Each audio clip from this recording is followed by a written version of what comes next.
अभ्यास number 38। Ready start.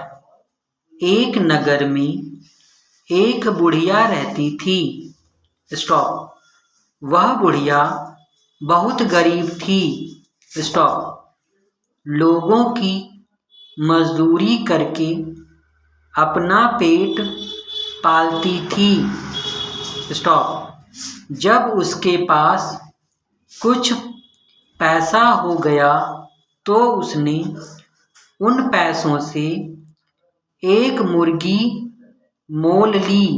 Stop. वह मुर्गी रोज एक अंडा दिया करती थी।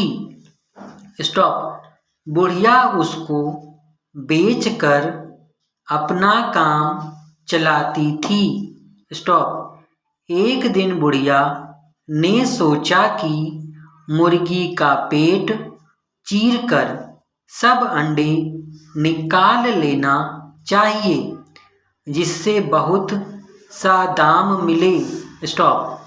यह सोचकर उसने मुर्गी को पकड़कर छुरी से उसका पेट चीर डाला।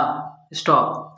मगर वहाँ एक अंडा भी न निकला। स्टॉप। तब तो बुढ़िया को बहुत अफसोस हुआ और पछताने लगी। Full stop.